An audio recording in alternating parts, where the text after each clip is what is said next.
guys. So, nakakasakit. I've been isolating myself from the family for 3 days now. Diba nag-Manila May nung weekend. So, on the way there, I think I got it sa airport or sa plane. Symptoms are day 1 and day 2, I had fever, no appetite. Day 3, the mouth sores came out. So, akala ko naman hand, foot, mouth disease. But when I showed the doctor the picture, especially my throat, he said it's herpagina or herpagina. Ngayon ko lang narinig yun. So, but I googled it. It's more or less the same family of hand, foot, mouth disease, except ang herpagina is walang rashes sa hands and sa feet. And sa position ng sores sa cheeks, sa cheek area, and sa tongue. Wala ako sa throat na ako'y nahawakan and I forgot to put alcohol. So I got this. It's very hard. Keep safe, everyone. And yeah, I hope I'll be better tomorrow.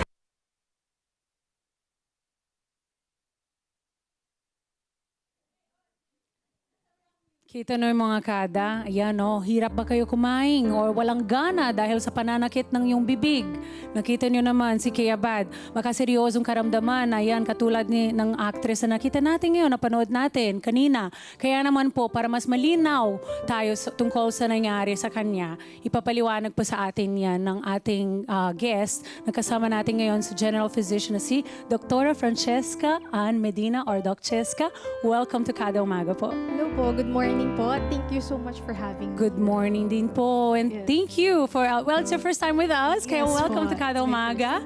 Ito, gawin natin to very easy lang para maintindihan ng ating mga kada. Kasi ano po yung hepangina? Sabi nga niya, hindi ko alam kung hepangina ba to hepangina.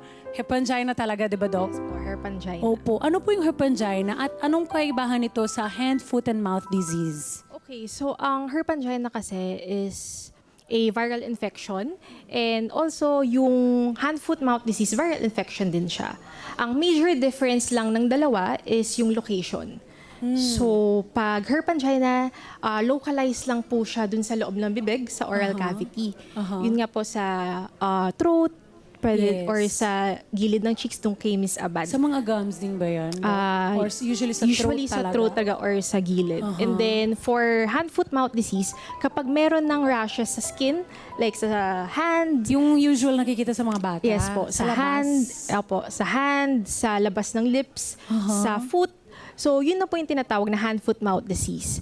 Yan ang kaibahan po nilang dalawa. Yes po, Pero yung location lang are po. they related, Doc? Yes po, related sila kasi they came from the same family of virus. I see. Yeah, enteroviruses. At ito po ay nakakahawa, as Yes we po. can see, no? Mm-mm, Pero very nakakahawa, contagious. airborne ba din to, Doc? Hindi po, pero direct contact usually yung mode of transmission niya. Oh. Yung paano mahawa. I see. Kasi kita natin yung nangyari kay Kay, no? Kaya, sino po yung madalas nakakaroon ng herpangina? Ano po yung age, usually, na nakikita kong madalas? Okay, so ang herpangina ay common to sa mga bata. So ang usual age range is around 3 to 10 years old. So yung po yung mga school children, preschool. Kasi nga, 'di ba, sa mga Kasi- daycare. Oo eh. Di ba? Diba? Like, magulo-magulo dyan, maglaro dito, Yes tapon, tapos touch the food. Correct po. And also, syempre, hindi tayo exempted doon. Yung teenagers and adults, pwede pa rin po mahawa. Like nga yung kay Miss Kea Abad, 'di ba? Nahawa pa rin siya. Ano, yung paano pagkakaroon ng isang tao ng herpangina? Nakakahawa ba ito pati sa pamilya nila after na nakuha nila to? Parang, paano ba yun, Doc? Sabi niya sa airplane daw, baka nakuha niya ito or sa airport. Yes po, possible nakuha niyo yun sa airport. Kasi nga, sabi ko nga po, direct contact po yung Yung virus na yan, Yes no? po. So, pwede siya makuha, kunyari, contaminated yung object or yung surface. Kunyari, may taong may herp angina. Oh. So, hinawakan po nila to. So, pwedeng mahawa doon. So halimbawa, hinawakan ko yung kung nasaan ako nakaupo doon sa aeroplano and then meron sila yung parang table para pag kumain. Pag tinouch ko yun, as long as I touch in any area sa katawan ko, or dapat sa mouth, Usually sa mouth. sa yes. mga open areas natin. Opo. So, also, nakukuha mo rin po yun kapag umubo or Oh. bumahing. So, I see. yes. So, syempre, pag umubo ka or bumahing, tatalsik po yung laway. True, oo. So, yes. So, ugaliin po natin mag-face mask. Kasi or droplets. Yes, Parang sa pandemic ulit, Yes po, yung diba? respiratory droplets yung nakakahawa. Naku, this is so delikado, Doc. Opo. Naku, ano po yung pangunahing simptomas ng herp angina? Kasi nakakatakot siya and people could confuse it with something else. Yes po. So, ang herp angina po kasi ay duktong-duktong ni symptoms.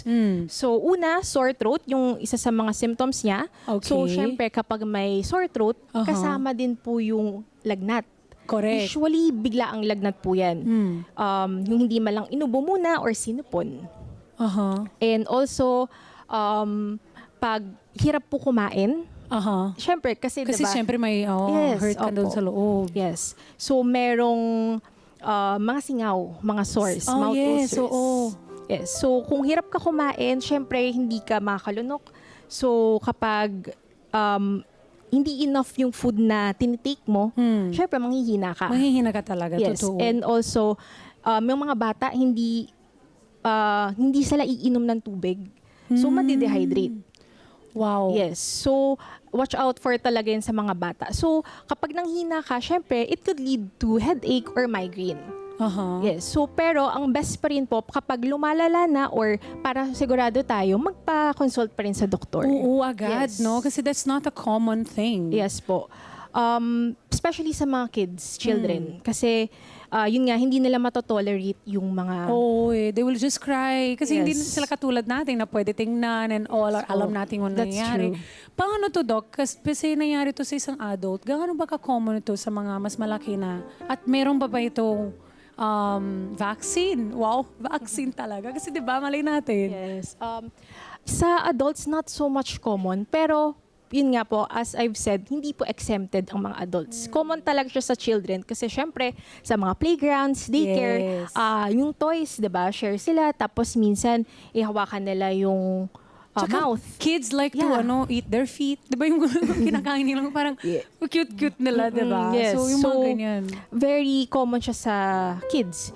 Pero yun nga, hindi siya exempted sa mga adults. I see. Ano po yung dapat gawin kapag nagkaroon ka ng herp angina at mabilis ba ito igamot? Meron ba itong cure?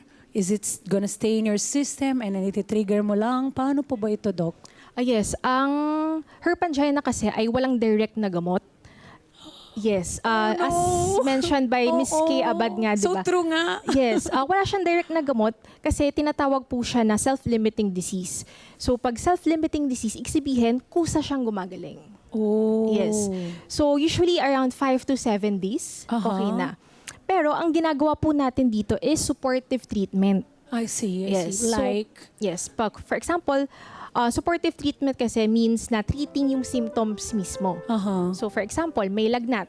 Siyempre, bibigyan po natin ng paracetamol, antipyretics yung pasyente. kahit meron siyang masakit sa lalamunan. Yes po, kailangan inumin yung gamot. Oo. Kasi syempre po, may lagnat eh. Do Hindi you yun advise normal. na mag-IV din? Kasi parang hindi sila makukuha ng sapat na nutrients, no? Kapag hindi nila kumakain ng maayos. Yes, but that's a good question po. Usually, kapag severe cases na or moderate cases sa children, kasi sila talaga yung prone to dehydration and very True. sensitive po yung mga bata. Pag tolerable naman yung oral intake, okay lang kahit oral lang talaga. I see. Yes. Paano naman natin maiiwasan? Is there a way, Doc, na hindi natin makukuha ang herp angina anywhere na talagang sobrang disiplinado ng isang tao to the point na maiiwasan talaga niya? Of course, just like any other diseases, talagang hindi maiiwasan po yan. So, ang dapat Yes. Oh no! Pero ang dapat pong major advice ko lang talaga is proper hygiene. Proper hygiene, number so, one. paano nga ba yung mga proper hygiene? Yung mga preventive measures na kailangan nating gawin. So, of course, maghugas parati ng kamay. Okay? And always bring alcohol or sanitizer. Tama. 'Di ba? Lalo na sa mga public places. And also, iwasan ang pag-share ng utensils or ng baso.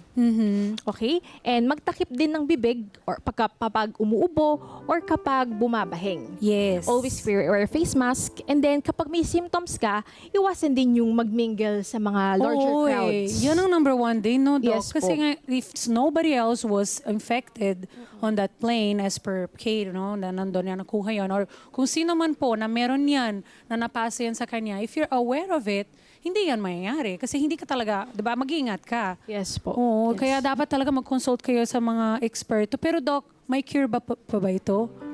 Yun nga po, since ang herp angina kasi is considered as mild disease lang, yun nga, self-limiting disease, so kahit na supportive treatment lang.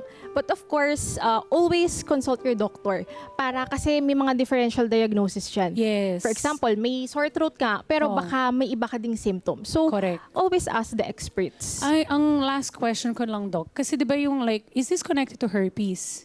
Like the one that we hear all the time. Kasi sabi nila kapag na-trigger daw yung herpes, mangyayari daw siya. So is this herp angina the same, in the same situation na kapag may triggering fact, pwede siyang lumabas?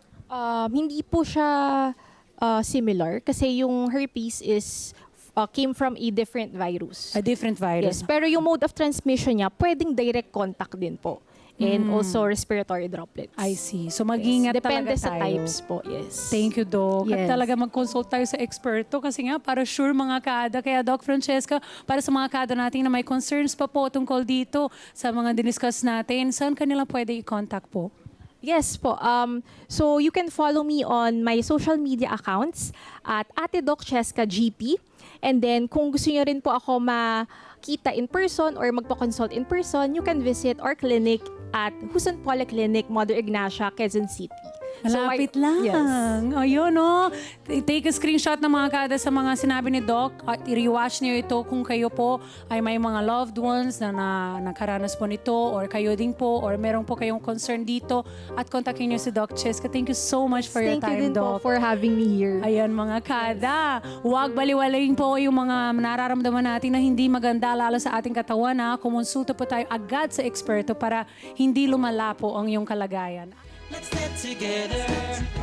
Sunday 25. Sunday 25.